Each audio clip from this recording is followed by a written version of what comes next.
Dia harus disalibkan. Bunuh! Bunuh dia! Salibkan dia! Salibkan dia! Ya, salibkan dia. Ia harus disalibkan. Salibkan dia!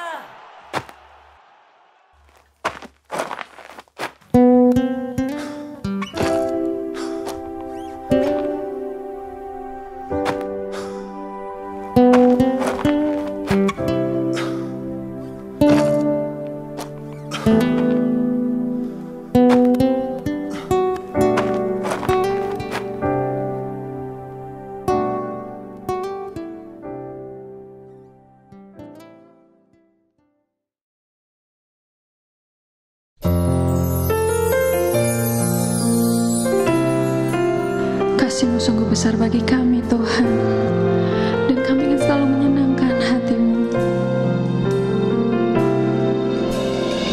Telah kulihat bukti kasih-Mu, Kau menderita gantikanku. Dengan darah-Mu Kau selamatkanku. Kini ku hidup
above all wonders the world has ever known, above all wealth and treasures of the earth. There's no way to measure what you're worth.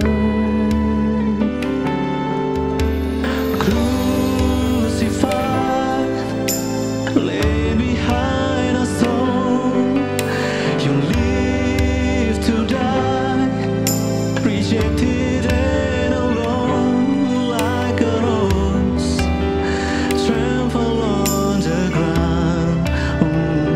You took the fall and thought of me above all.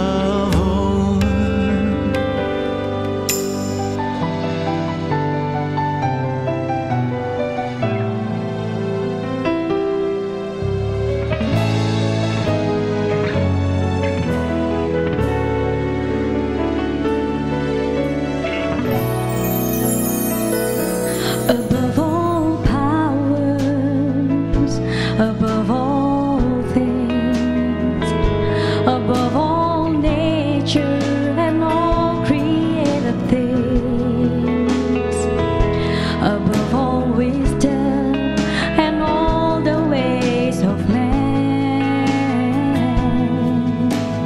You were here before the world began. Above all kingdoms, above all thrones, above all wonders the world has ever known, above all wealth and treasures of the earth. There's no way to measure what you're worth. Crucified, laid behind the sword, you live to die, rejected and alone, like a rose trampled on the ground. You took the fall and thought of me above all. Disiksa dan disalibkan, bahkan mati, selamatkan hidupku. Betapa kau mengasihiku, lebih dari segalanya. Yesus, Betapa kau mengasihiku, lebih dari segalanya. Yesus.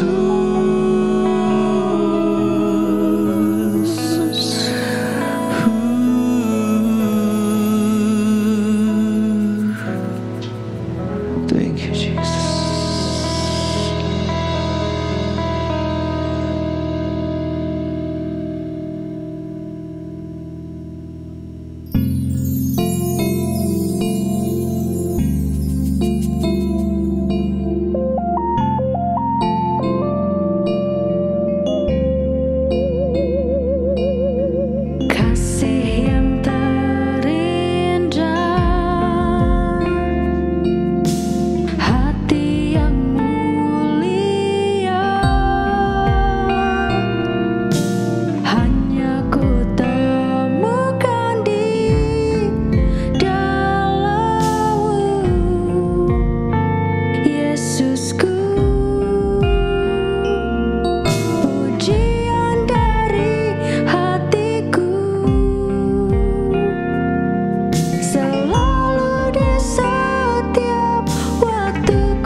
jago dan paling dahsyat dia pikir dia yang paling hebat, merasa paling pintar dan paling kuat. Aduh, kakak ngapain sih masuk-masuk? Ya kalau mau masuk ketok-ketok pintu dulu, kayak aku tuh mau meeting kantor. Ih, gitu aja marah. Kakak cuma mau minta tolong, gimana caranya pasang virtual background. Kakak juga mau meeting nih.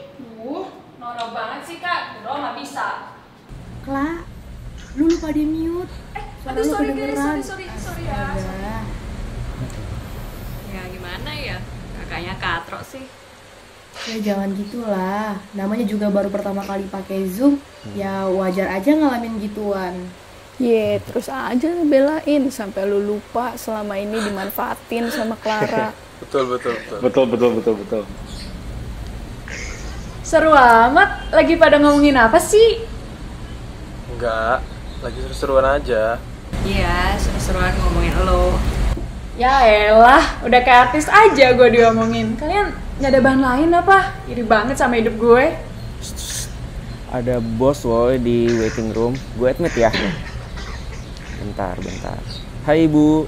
Hai Bu. Halo semua. Pagi Bu. Langsung saja ya. Saya ada meeting in 30 minutes. Tolong update progres minggu ini.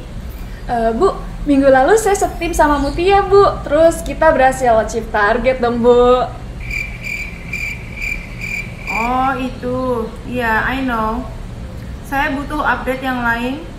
Update terbaru mengenai project dengan Dinsos Jakarta bagaimana ya? Mutia, kamu kan yang siapin materinya? Iya betul Bu. Sebentar. Oke. Selamat pagi Bu Adi dan teman-teman semua. Jadi untuk mendukung pemerintah dalam penanganan COVID, kantor kita akan melakukan aksi sosial di daerah Jakarta Selatan, Bekasi, Aksi Bogor, sosial. sama dengan Dinas Sosial. Udah lama banget kayak begini. Kapan ya terakhir? Oh iya, dulu hampir tiap bulan aku pasti turun ke jalan. Seneng rasanya tiap lihat senyuman adik-adik di panti menyambut kami. Terharu rasanya tiap berpisah dengan oma opa di panti jompo. Rasanya waktu begitu cepat berlalu. Tapi itu ya dulu. Biar aja lah orang lain yang melakukannya sekarang. Aku udah gak mau lagi panas-panasan. Apalagi kalau Jadi ketemu... gimana, Clara? Bersedia ya? Clara? Halo? Iya Bu, siap Bu. Bagus kalau begitu. Kalian lanjutkan bicara konsepnya. Saya mau lanjut meeting dengan BOD. Oke Bu. Wah, bersedia apa gua? Tunggu duga. Pasti ini anak bengong. Enak aja ngelamun, apa-apaan sih lu, Win? Itu loh Kla, Bu Ade minta kamu jadi ketua panitia sosialnya. Pas banget deh, kan lu suka pansos. Nih, lu kali yang suka pansos sama gua. Udah, gua nggak mau ngomong lagi sama lu. Mut, tadi tuh si Bu Ade, arahannya kita aksi sosial kemana sih?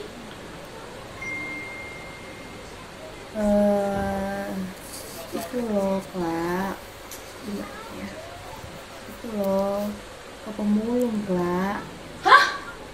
Apa? Nggak mau. Pokoknya gua nggak mau, titik.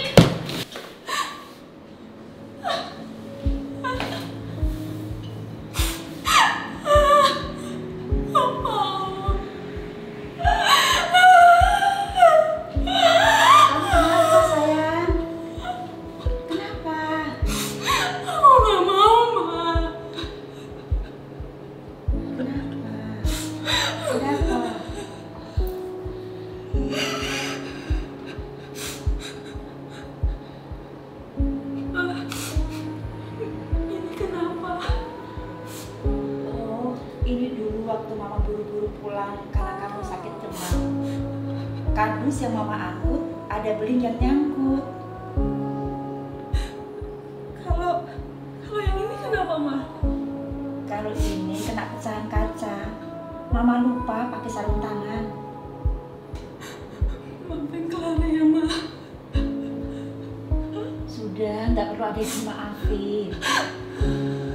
Ini bagian perjalanan hidup Mama. Yang penting kalian sudah pada mandiri sekarang. Punya pekerjaan. Itu membuat Mama sangat-sangat bersyukur. Lu jadi peluk-pelukan.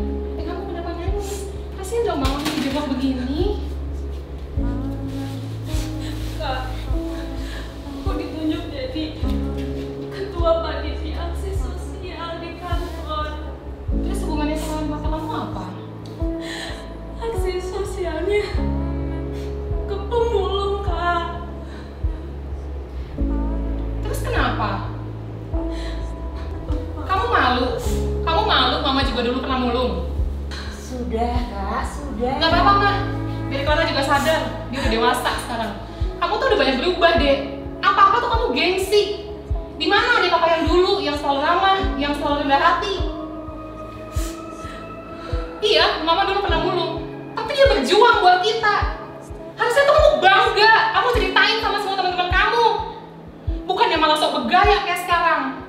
Sekarang aku minta kamu untuk ngajar di pantai asuhan sebelah aja, kamu udah gak pernah mau lagi. Sudah, sudah.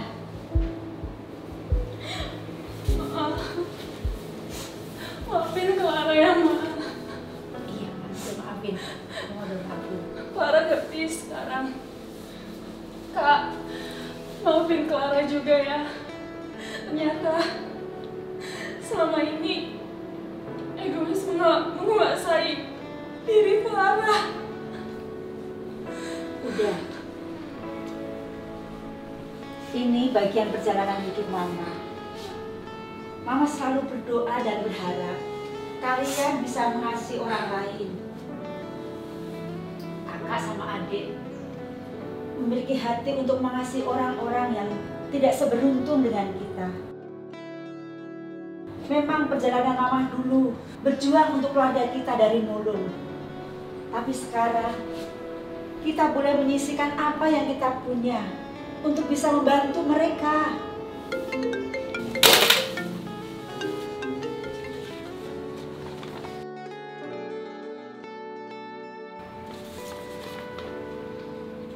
Apa ini, Kak? Bagus sekali. Oh, ini ada klien mah minta gambarin tentang perjalanan salehnya Tuhan Yesus. Mah, kakak jadi sadar deh. Ternyata Tuhan tuh baik banget ya sama kita.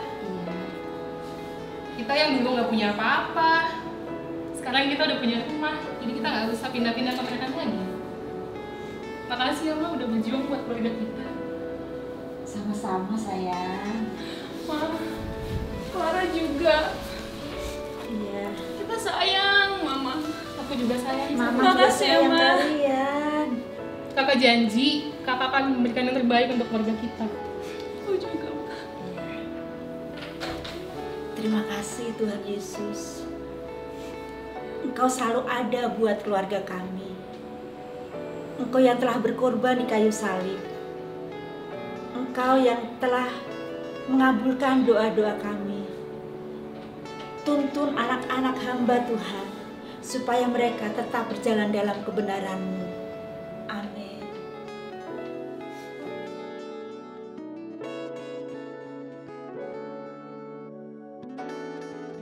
Mari kita menyiapkan hati kita untuk mendengarkan firman Tuhan. Minta Roh Kudus supaya Roh Kudus sendiri yang membawa kita kepada seluruh kebenaran. Mari kita berdoa.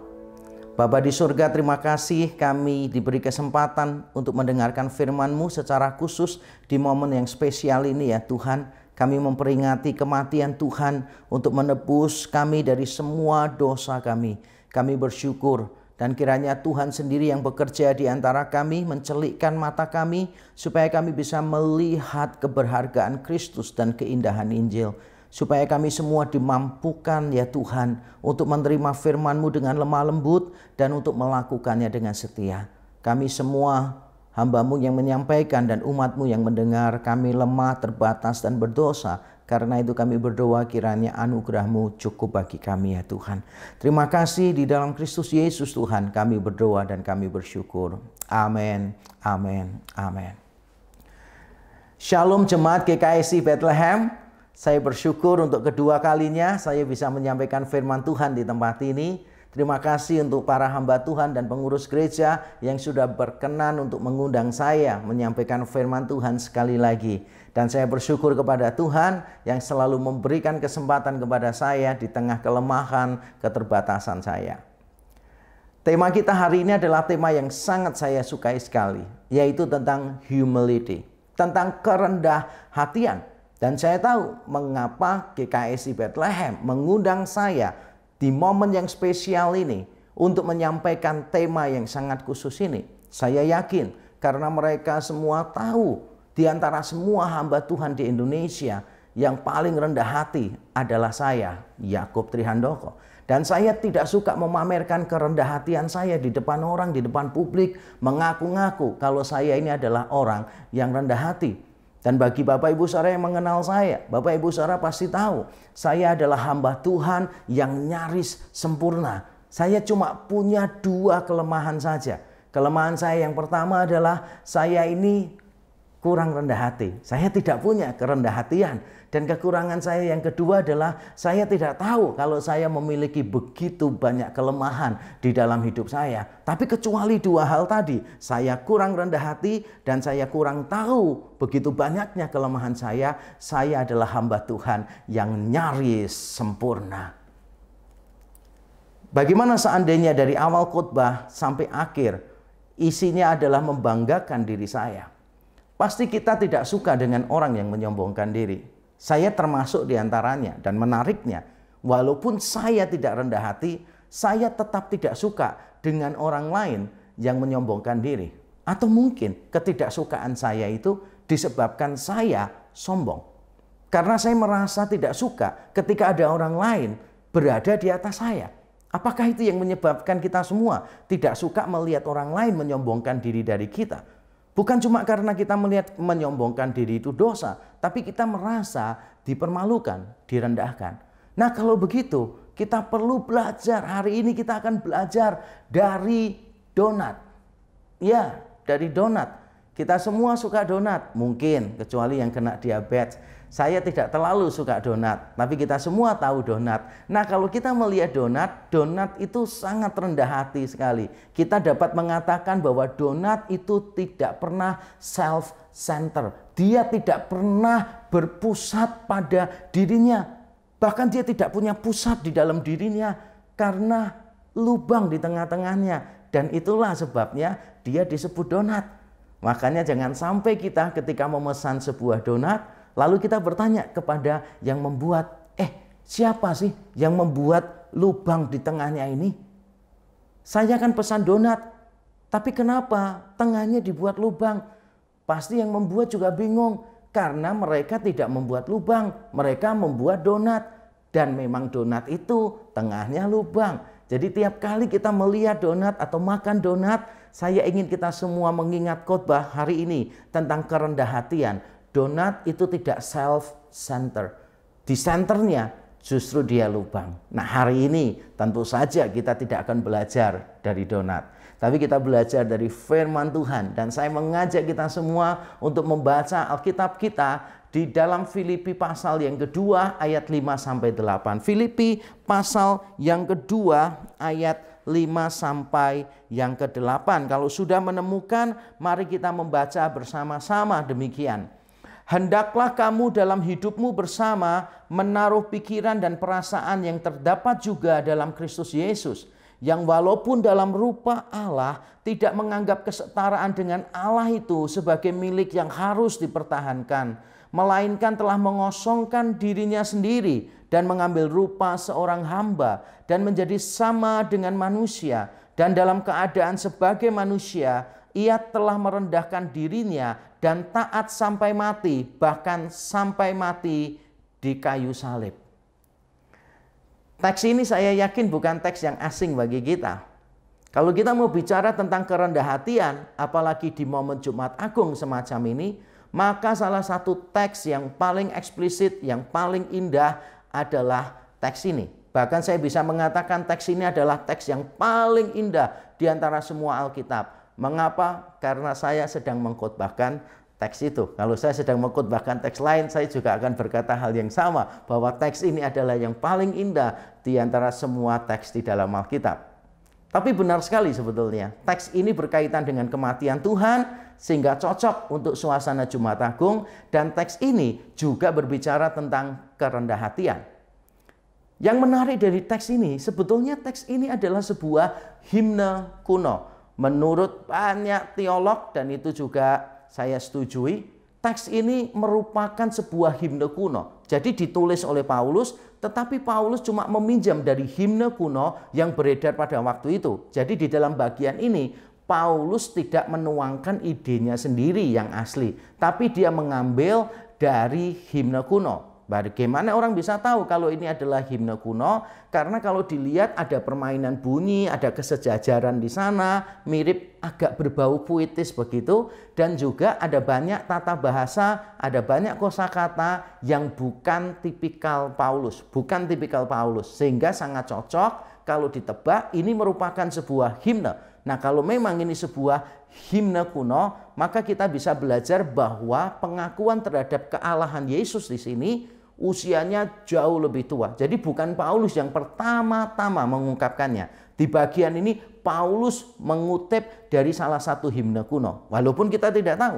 siapa yang membuat himne kuno itu. Tapi paling tidak kita bisa mengatakan pengakuan tentang Yesus itu bukan cuma muncul pada akhir abad yang pertama. Tapi di surat-surat Paulus sudah ada, bahkan sebelum surat Filipi ditulis, sudah ada himne kuno yang beredar di antara jemaat-jemaat. Dan kalau memang ini benar adalah himne yang kuno, maka kita juga belajar hal yang penting, bahwa pemilihan lagu itu sangat penting sekali. Di dalam lagu kita mengajarkan teologi, di dalam lagu kita mengajarkan kebenaran firman Tuhan. Jadi jangan pernah menganggap remeh. Sekali lagi, jangan pernah menganggap remeh pemilihan lagu.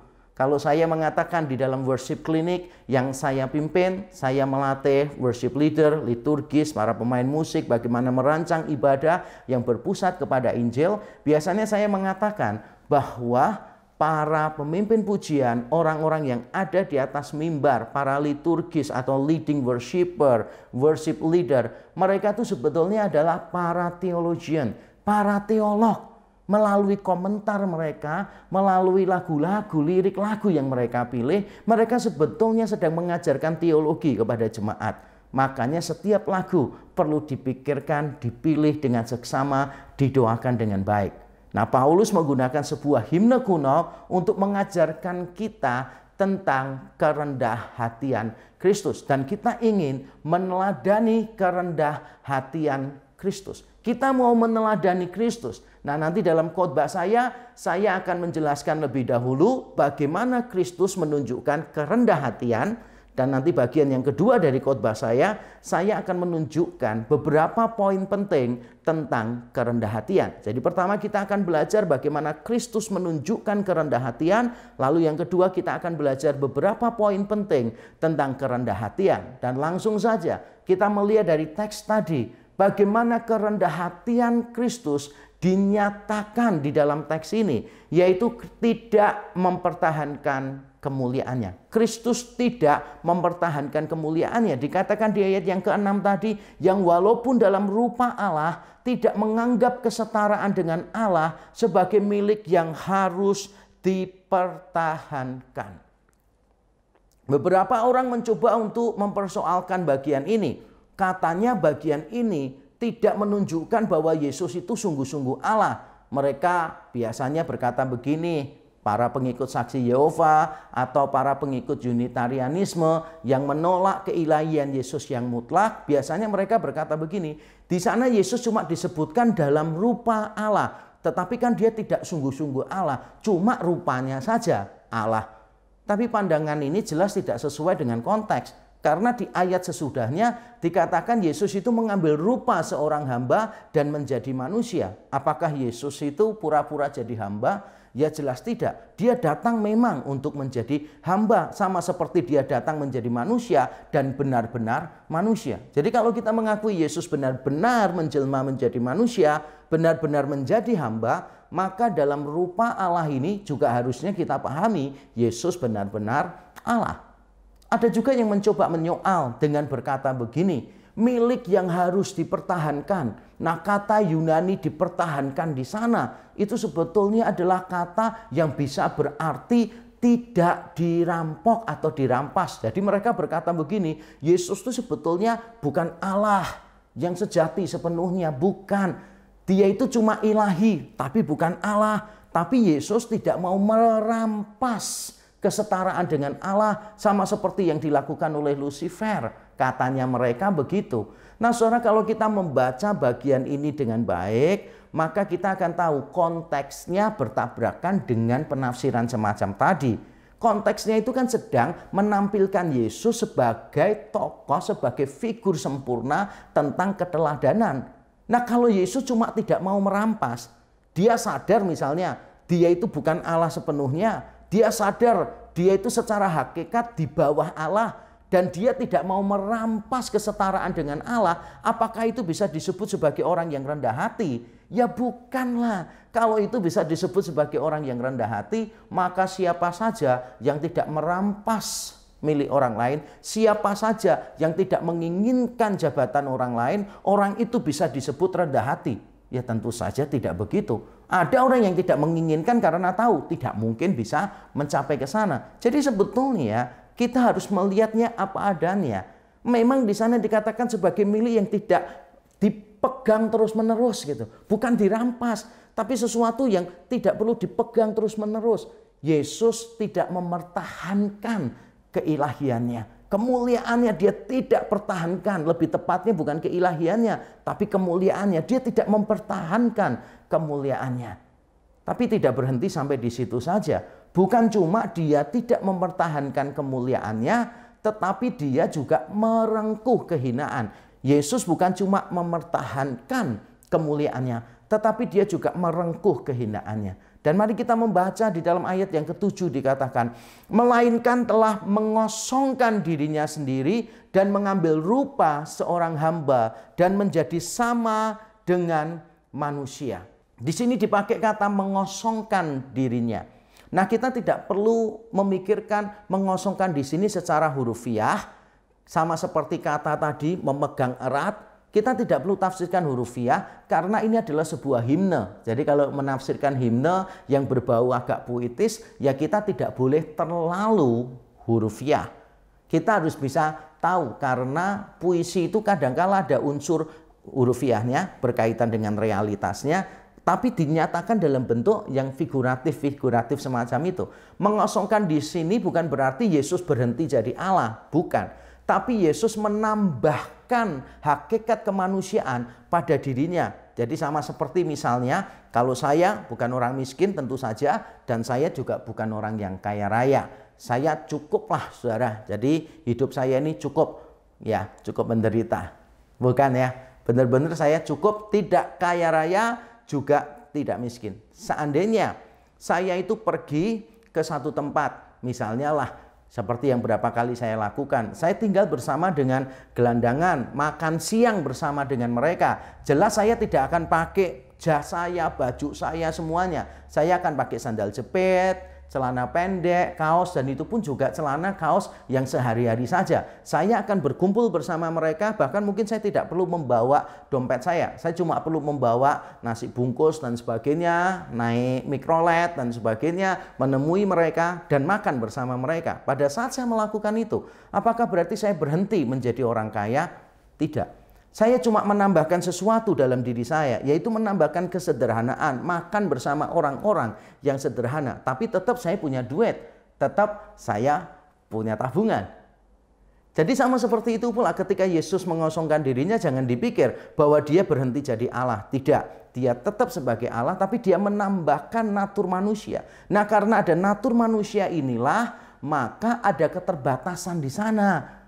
Terbatas. bisa letih, bisa lesu, bisa takut, harus mengalami pertumbuhan dan sebagainya. Dan itulah yang dilakukan Yesus. Dia merengkuh kehinaan, dia mengosongkan dirinya dan mengambil rupa seorang hamba. Bisa saja dia jadi manusia, tapi sebagai raja. Bisa, tapi dia tidak melakukan itu. Dia menjadi manusia dan menjadi hamba. Bahkan menjadi hambanya ditaruh di depan lagi untuk penekanan bahwa dia datang memang untuk melayani manusia. Itulah kerendah hatian yang ditunjukkan oleh Kristus. Dia tidak mempertahankan kemuliaannya dan dia merengkuh kehinaannya. Nah, dari semua yang saya jelaskan tadi, kita dituntut untuk menjadi sama seperti Kristus. Kita dibimbing, dinasehati, didorong oleh Paulus, sama seperti Paulus mendorong jemaat di Filipi supaya kita meneladani Kristus. Nah, kita akan belajar beberapa hal penting tentang meneladani Kristus di sini. Yang pertama, Kristus bukan hanya memberikan teladan, tetapi juga kemampuan. Saya ingin bacakan di awal pasal yang kedua ini, Paulus berkata demikian. Jadi karena dalam Kristus ada nasihat, ada penghiburan kasih, ada persekutuan roh, ada kasih mesra, dan belas kasihan. Lalu Paulus berkata, sempurnakanlah sukacitaku dengan ini dan seterusnya. Dalam arti Paulus sebetulnya menampilkan Yesus sebagai teladan dari ayat 5 sampai 8. Di dalam konteks dia sedang memberitahu jemaat di Filipi supaya mereka itu memiliki hubungan yang harmonis, memandang orang lain lebih penting daripada dirinya sendiri, mendahulukan orang lain. Nah, sebelum Paulus memberikan perintah, seperti biasa, Paulus itu memberitahukan sebuah pernyataan penting, sebuah kenyataan baru nanti diikuti perintah. Kalau dalam istilah teologi, Paulus memulai dengan indikatif, sebuah perintah, what it is. Kemudian baru dia mengikutinya dengan imperatif. Jadi indikatif diikuti oleh imperatif, perintah, what shall be done, what shall we do.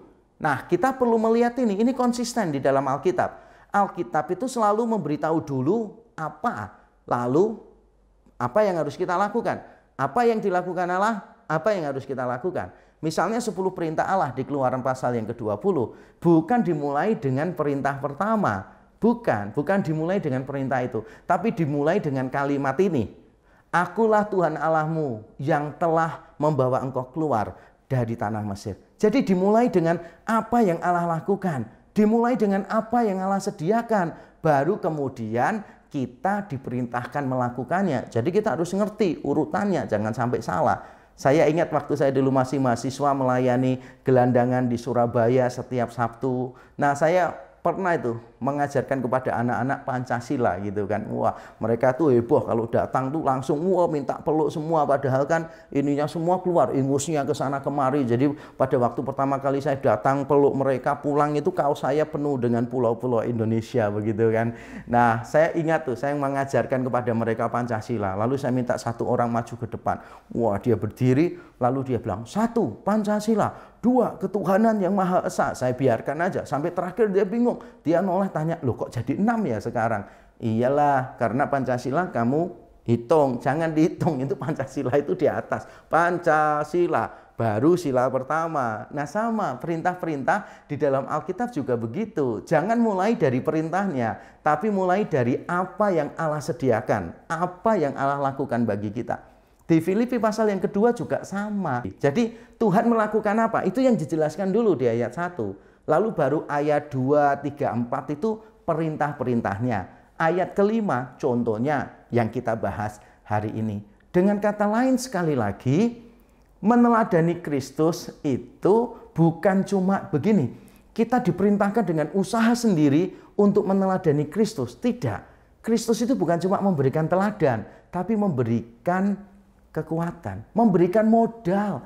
Karena di dalam Kristus ada segala sesuatu yang kita perlukan. Ada penghiburan, ada kasih mesra, ada persekutuan roh, ada belas kasihan. Jadi di dalam Kristus, terlepas dari bagaimana kita menafsirkan ini, artinya tetap sama. Yaitu Kristus menyediakan sesuatu dulu bagi kita. Sehingga kita bisa menjadi sama seperti dia.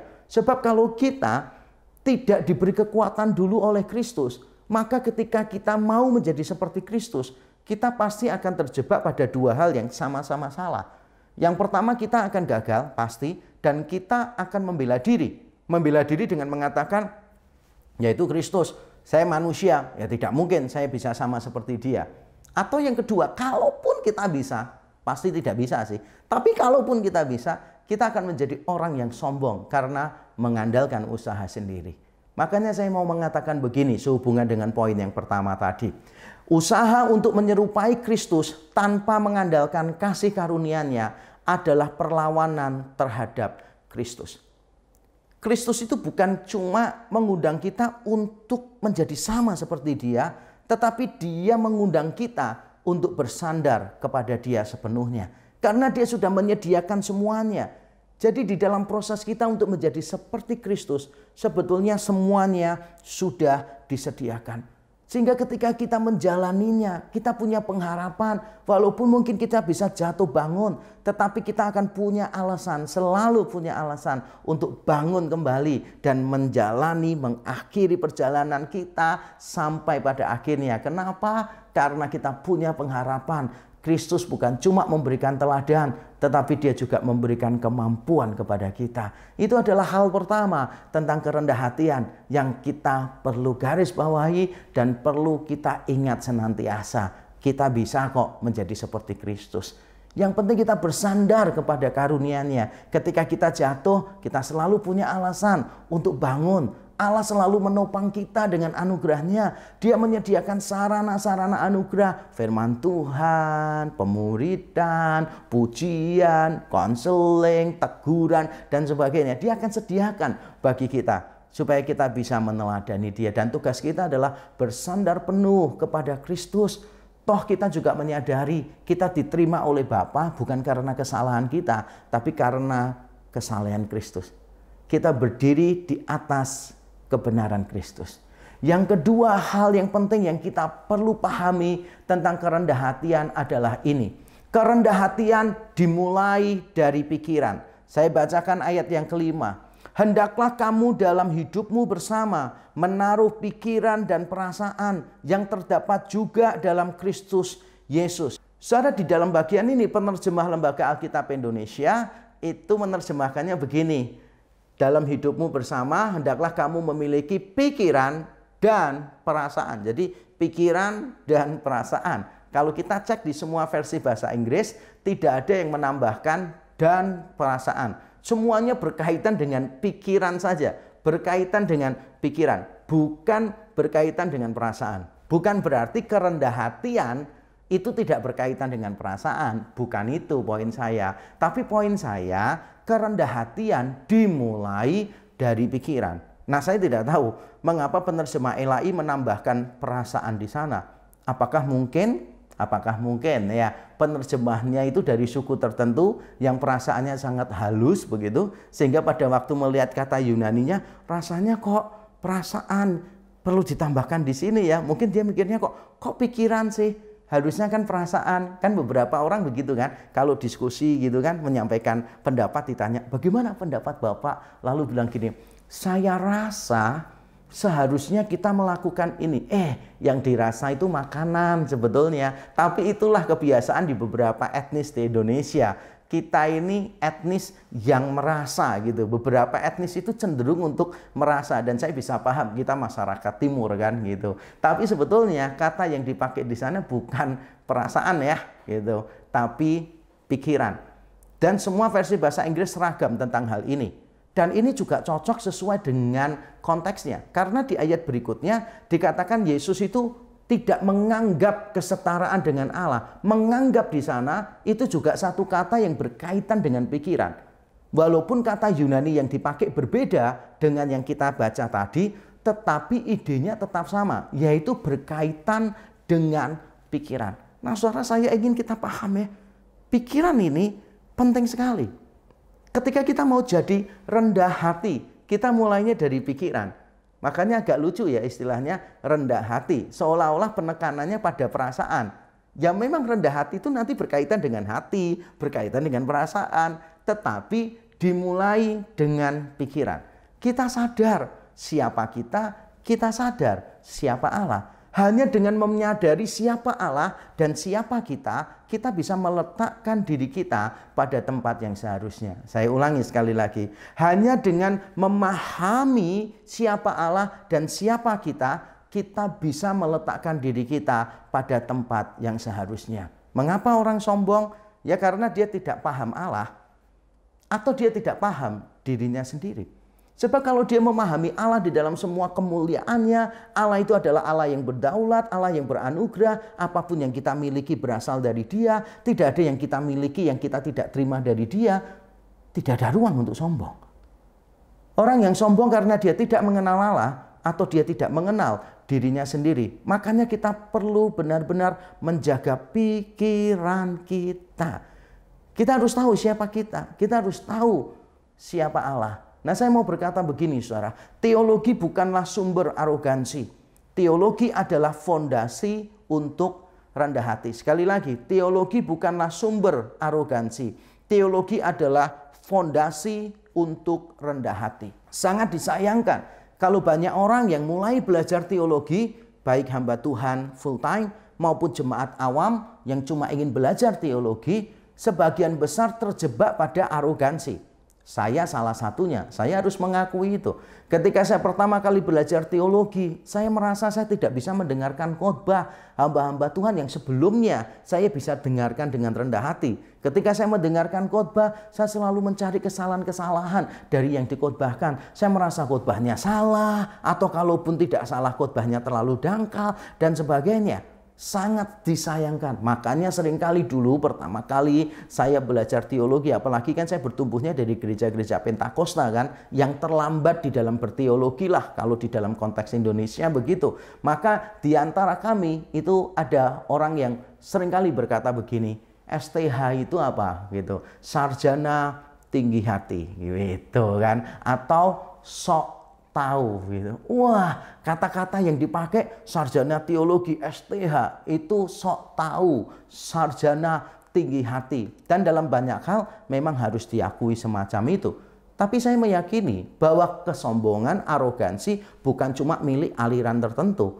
Pada waktu saya berpindah menjadi orang reform misalnya, saya mulai memegang teologi reform yang menekankan kedaulatan Allah, kasih karunia, kehinaan manusia, keberdosaan manusia. Apakah dengan sendirinya saya menjadi seorang yang rendah hati? Tidak juga.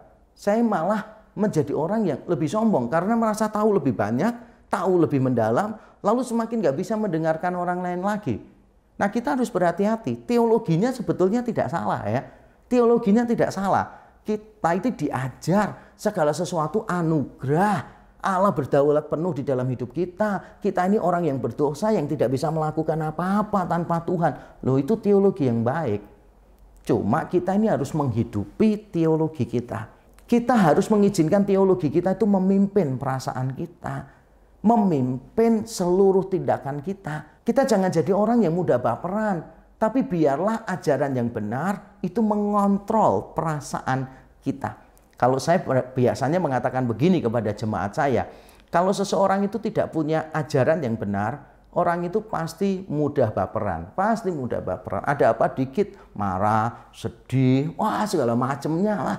Karena memang perasaannya dikendalikan oleh keadaan, dikendalikan oleh respons orang. Tapi coba kalau kita mulai dengan teologi yang benar, minta Roh Kudus yang terus-menerus untuk mentransformasi akal budi kita, supaya kita itu semakin diarahkan kepada Kristus. Semakin kita tahu, semakin kita menghidupi apa yang kita tahu. Dan itulah yang membuat kita mampu untuk belajar menjadi orang yang lebih rendah hati. Itu yang kedua. Sekarang yang ketiga, saudara, poin penting yang terakhir supaya lebih menghibur ya. Karena kalau saya cuma bilang yang ketiga, mungkin ada sebagian bertanya-tanya, masih berapa poin lagi nih? Ini kan hari liburan begini ya poinnya.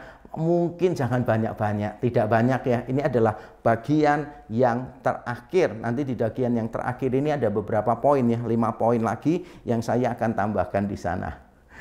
Tentu saja tidak. Ini poin yang terakhir dan saya akan segera mengakhiri khotbah saya.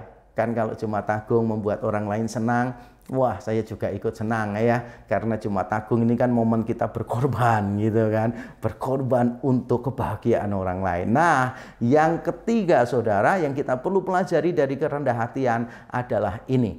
Kerendah hatian dibutuhkan dalam ketaatan dan pelayanan. Saya bacakan ayat yang ke-7 dan 8. Melainkan telah mengosongkan dirinya sendiri dan mengambil rupa seorang hamba dan menjadi sama dengan manusia. Perhatikan kata mengambil rupa seorang hamba. Dan dalam keadaan sebagai manusia, ia telah merendahkan dirinya dan taat sampai mati. Garis bawah itu, ia telah merendahkan dirinya dan taat sampai mati. Bahkan sampai mati di kayu salib. Saudara, kerendah hatian itu tidak pernah berdiri sendirian. Saya ulang sekali lagi.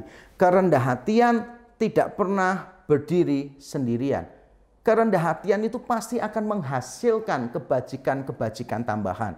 Kalau Bapak Gereja Agustinus yang hidup pada abad ke-4 ke-5, dia mengatakan seperti ini, bahwa kerendah hatian itu adalah fondasi dasar dari segala kebajikan. Dan saya sangat setuju dengan itu. Kita membaca teksnya tadi. Kerendah hatian itu yang memampukan Yesus Kristus untuk mengambil rupa seorang hamba, untuk melayani manusia yang berdosa. Dimulai dari mana? Dimulai dari kerendah hatian. Dimulai dari dia tidak mempertahankan kesetaraan dengan Allah. Dimulai dari dia mengosongkan dirinya, baru dia bisa mengambil rupa seorang hamba. Sebelum dia bisa mengosongkan dirinya, tidak mempertahankan kemuliaannya, bagaimana dia bisa mengambil rupa seorang hamba yang benar-benar bisa menjadi sama dengan manusia, bahkan lebih rendah daripada manusia untuk melayani manusia. Tidak salah kalau urutannya seperti itu. Tidak mempertahankan keilahiannya, kesetaraannya dengan Allah, mengosongkan dirinya, baru mengambil rupa seorang hamba. Dan juga bukan sebuah kebetulan kalau di ayat 8 dikatakan Yesus itu rendah hati dan taat sampai mati di atas kayu salib. Bukan kebetulan kalau rendah hati muncul dulu, setelah itu baru ketaatan. Tanpa kerendah hatian sulit bagi seseorang untuk bisa taat. Karena ketika dia taat dan gagal, mungkin seseorang bisa aja memberikan pembenaran-pembenaran karena supaya tidak dilihat bahwa dia orang yang gagal, dia seorang pecundang. Dibutuhkan kerendah hatian untuk taat. Bukan cuma kepada Allah, untuk menaati orang lain pun juga dibutuhkan kerendah hatian. Untuk menaati pimpinan kita, untuk menaati orang tua yang menurut banyak anak-anak muda sekarang kurang gaul lah, kurang pengetahuan lah, cara berpikirnya sempit lah. Untuk menaati orang tua itu perlu kerendah hatian. Untuk menaati pimpinan, terutama yang kita anggap tidak layak untuk ditaati, yang kita anggap kemampuannya kurang, begitu, tapi kemarahannya besar, dibutuhkan kerendah hatian. Di dalam banyak hal dibutuhkan kerendah hatian supaya kita bisa taat. Seorang suami harus cukup rendah hati supaya dia bisa memenangkan hati istrinya. Bukan berarti suami tunduk kepada istri, bukan. Tetapi suami benar-benar meletakkan diri pada posisi istri, mencoba untuk memahami. Begitu pula dengan istri, ketika istri melihat suaminya tampaknya kurang dominan, kurang mampu, kurang bisa mengambil keputusan, maka istri juga harus belajar rendah hati, membimbing suaminya, menolong suaminya untuk menjadi kepala dan mengambil keputusan yang terbaik, yang bijaksana. Banyak orang tidak mau berdamai, gara-gara apa? Gara-gara merasa malu, merasa gengsi. Orang yang tidak rendah hati pasti menimbulkan banyak masalah. Sama seperti kerendah hatian akan menghasilkan kebajikan-kebajikan tambahan. Ya demikian pula dengan kesombongan, lawan dari kerendah hatian akan menghasilkan begitu banyak persoalan. Orang tidak mau mengambil inisiatif berdamai karena gengsi. Orang tidak mau bekerja sama dengan orang lain karena nanti dianggapnya, wah nanti kalau sukses dipikirnya dia yang membuat sukses. Dan kalau dia merasa lebih hebat dari orang itu, dia merasa, wah nanti kalau sukses dianggapnya kerjasama semuanya. Padahal aku yang paling berperan. Saudara, kerendah hatian memang adalah fondasi dari semua kebajikan. Ketaatan kita dimulai dari kerendah hatian.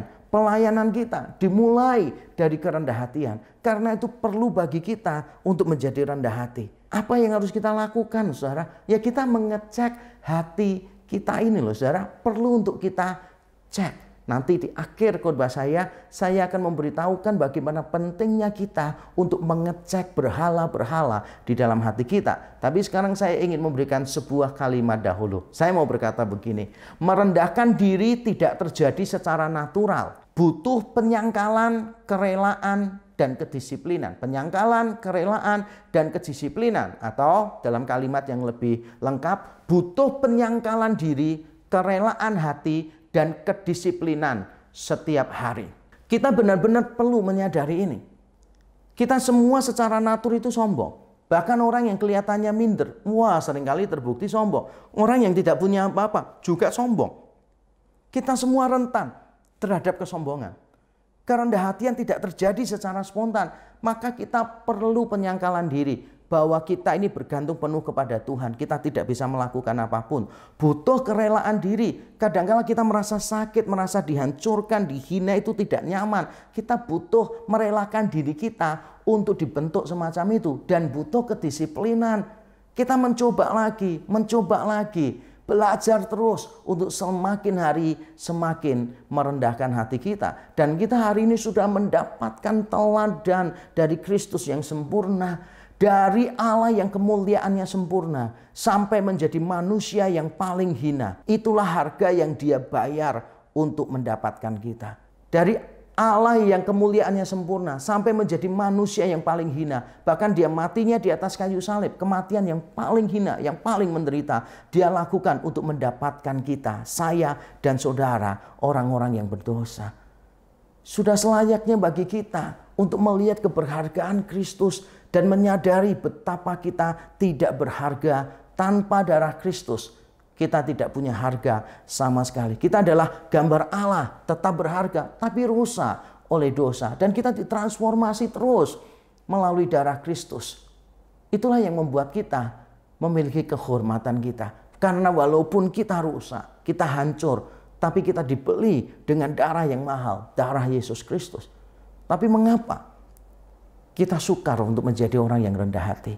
Jawabannya seperti saya singgung di depan tadi, yaitu karena kita masih punya berhala-berhala di dalam diri kita yang kita izinkan untuk mendefinisikan siapa kita, yang kita izinkan untuk menentukan arti hidup kita, yang kita beri ruang yang luas untuk menjamin keamanan kita, menjamin sukacita kita dan damai sejahtera kita. Jadi banyak berhala di dalam hati kita. Tugas kita adalah menyampahkan berhala itu, menyampahkan terus berhala itu, bahwa keberhargaan kita bukan ditentukan oleh prestasi kita, gelar kita, kekayaan kita, semua yang kita miliki itu tidak mendefinisikan siapa saya dan siapa saudara. Tapi kita membiarkan apa yang dilakukan Kristus itu yang mendefinisikan siapa kita. Saya dan saudara adalah kumpulan orang yang berdosa, yang dahulu adalah musuh-musuh Allah. Hidup kita menjadi hidup yang sia-sia. Bahkan kebaikan kita pun seperti kain kotor di hadapan Tuhan. Itu adalah kehinaan kita.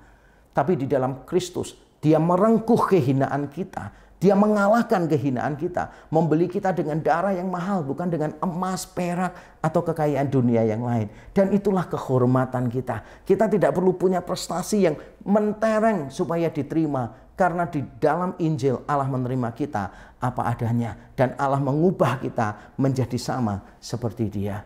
Nah Bapak Ibu saudara sekalian jemaat GKSI Bethlehem, saya ingin menantang Bapak Ibu saudara semua dengan firman Tuhan. Maukah kita belajar untuk merendahkan hati kita? Maukah kita di dalam relasi kita dengan anggota keluarga kita, rekan kerja kita, teman sekolah kita, rekan pelayanan kita, maukah kita menyadari siapa kita dan siapa Kristus? Semakin kita menyadari siapa kita, siapa Kristus, maka kita akan semakin bisa untuk rendah hati. Dan mari kita minta pertolongan Tuhan supaya Tuhan memampukan kita menjadi orang-orang yang lebih rendah hati hari demi hari, bersandar pada anugerah-Nya yang terus menguatkan kita. Mari kita tunduk kepala. Bapa di surga, terima kasih untuk firman-Mu. Kami berdoa Tuhan kiranya Engkau menolong kami semua. Kami lemah, terbatas, berdosa. Kami seringkali gagal mengikuti firman-Mu. Kami seringkali mengizinkan kedagingan kami, berhala-berhala dalam hati kami yang menguasai hidup kami, yang menentukan keputusan kami. Tuhan tolonglah kami. Melalui firman-Mu dan melalui kuasa Roh-Mu, kami bisa menyampahkan semua berhala di dalam hidup kami, supaya kami bisa menemukan Kristus sebagai satu-satunya yang berharga di dalam hidup kami, supaya kami bisa menemukan diri kami yang sebenarnya di dalam Kristus. Kami memiliki kehinaan dan kehormatan kami di dalam Kristus. Hidup kami bukan ditentukan oleh prestasi kami, bukan ditentukan oleh apa yang orang lain katakan tentang kami, tapi ditentukan oleh apa yang Kristus lakukan bagi kami. Ketika Kristus Allah menjadi manusia, mati di atas kayu salib, merengkuh kematian yang paling hina dan paling menderita untuk mendapatkan kami, orang-orang yang berdosa, orang-orang yang tidak berguna ini ya Tuhan. Terima kasih untuk kasih-Mu yang besar ini. Kiranya firman-Mu terus menolong kami, terus merendahkan hati kami, menjadi semakin serupa dengan Kristus. Terima kasih Tuhan. Di dalam Kristus Yesus Tuhan kami berdoa dan kami mengucap syukur. Amin. Bapak Ibu Saudaraku yang dikasihi oleh Tuhan, kita baru saja mendengar kebenaran firman Tuhan. Betapa dahsyatnya Jumat Agung, di mana Tuhan Yesus Kristus mati di kayu salib, menebus setiap dosa dan pelanggaran setiap kita. Dan setiap kita orang percaya diselamatkan oleh kasih karunia melalui iman percaya kita. Hari ini kita mau makan minum perjamuan, dan mari siapkan hatimu, siapkan roti dan anggur, dan kita akan dengarkan firman Tuhan. Yohanes 6 ayat yang ke-54 berbicara seperti ini. Barang siapa makan dagingku dan minum darahku, ia mempunyai hidup yang kekal, dan aku akan membangkitkan dia pada akhir zaman. Mari angkat roti di tangan kanan saudara tinggi-tinggi. Kita berdoa. Bapa di surga, terima kasih pengorbananmu, anugerahmu. Terima kasih untuk karya salib, karya penebusan bagi kami. Dan setiap kami berbahagia oleh karena diselamatkan oleh pengorbanan Tuhan Yesus Kristus. Terima kasih, terpuji namamu, dan saat ini kami makan minum perjamuan yang kau hidangkan dalam nama Tuhan Yesus Kristus. Jemaat yang dikasihi Tuhan, mari dengarkan firman Tuhan. Sebab apa yang telah kuteruskan kepadamu, telah aku terima dari Tuhan, yaitu bahwa Tuhan Yesus pada malam waktu ia diserahkan mengambil roti, dan sesudah itu ia mengucap syukur atasnya, ia memecah-mecahkannya dan berkata, inilah tubuhku yang diserahkan bagi kamu, perbuatlah ini menjadi peringatan akan aku. Mari kita makan dalam nama Tuhan Yesus Kristus.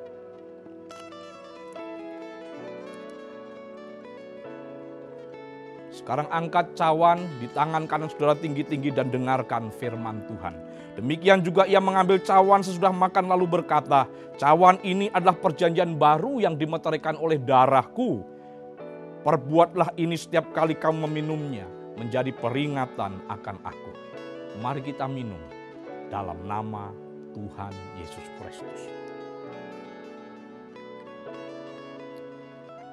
Bapa, terima kasih anugerah-Mu. Terima kasih pengorbananmu, terima kasih kasih setiamu. Terpuji namamu, demi nama Yesus Kristus kami berdoa dan mengucap syukur. Haleluya. Amin.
Dan akhirnya, Bapak, Ibu, Saudara sekalian dimanapun Anda berada, kita telah diberkati melalui ibadah kita pada hari ini.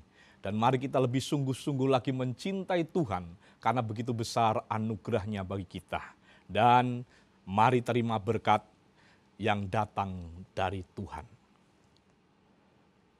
Tuhan memberkati engkau dan melindungi engkau. Tuhan menyinari engkau dengan wajah-Nya dan memberi engkau kasih karunia. Tuhan menghadapkan wajah-Nya kepadamu dan memberi engkau damai sejahtera. Maka diberkatilah hidupmu, diberkatilah keluargamu, diberkatilah kesehatanmu, diberkatilah setiap usaha dan pekerjaanmu. Dalam nama Tuhan Yesus, kita terima janji dan kepenuhan berkat Tuhan itu. Dalam nama Tuhan Yesus Kristus, kita akhiri ibadah kita pada saat ini. Yang diberkati Tuhan, mari bersama kita berkata, amin. Tuhan memberkati.